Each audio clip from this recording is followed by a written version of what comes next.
പുനരം മക്കളെ, നമ്മളെ ഇന്നൊക്കെ ഹർത്താലല്ലേ, അപ്പൊ നമ്മൾ രാവിലെ ഒന്ന് കൊണ്ടോട്ടിക്ക് ഇറങ്ങിയതാണ് എന്താ പാട് എന്നൊക്കെ നോക്കാൻ. അപ്പൊ നമ്മൾ കൊണ്ടോട്ടിക്ക് ഇറങ്ങിയപ്പോൾ വന്ന കാഴ്ച കണ്ടോ നിങ്ങള്? നല്ല മനോഹരമായ കാഴ്ചകൾ. നമ്മളെ കൊണ്ടോട്ടിയിലെ ഒരു പറ്റ യുവാക്കള്, കൊണ്ടോട്ടിയിലെ പ്രതികരണ വേദിയിലെ യുവാക്കളാണിത്.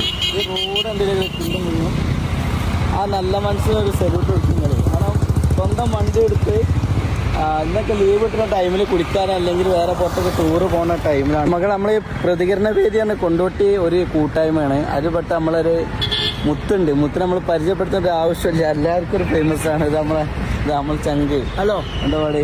നല്ല പാട്. എന്താണ് ഇങ്ങനെ നന്മ ചെയ്യാനുള്ള കാരണം? നമ്മൾ സാധാരണഗതിയിൽ ഒരു ലീവ് കിട്ടുമ്പോൾ എല്ലാവരും ഒന്നെങ്കിൽ പോത്തും വാങ്ങി നമ്മൾ വരെ കടന്നുറങ്ങും, അല്ലെങ്കിൽ വെള്ളച്ചാട്ടം കാണാൻ പോകും, എല്ലായിടത്തും പോകും. എനിക്ക് ഇങ്ങനെ പോകുന്ന എല്ലാ യുവത്വങ്ങളോടും പറയാനുള്ളൊരു കാര്യം, നമ്മളെ നാട് നന്നാക്കിയിട്ട് നമുക്ക് മറ്റുള്ള നാട് കാണാൻ പോയിട്ട് നമുക്ക് ആവശ്യമുള്ളൂ. ശരിക്കും നമ്മുടെ നാട് എന്താണെന്നുള്ളത് നമ്മൾ അറിയുന്നില്ല. അത് കണ്ട് അതിന് ചെയ്യേണ്ട കാര്യങ്ങൾ നമ്മളിപ്പോഴത്തെ യുവത്വങ്ങൾ എല്ലാവരും ചെയ്യണം. ഇതിപ്പോ നമ്മുടെ നാട്ടിലെ കൊണ്ടോട്ടി റിലീഫ് ഹോസ്പിറ്റലിന്റെ അടുത്തുള്ള റോഡാണ്.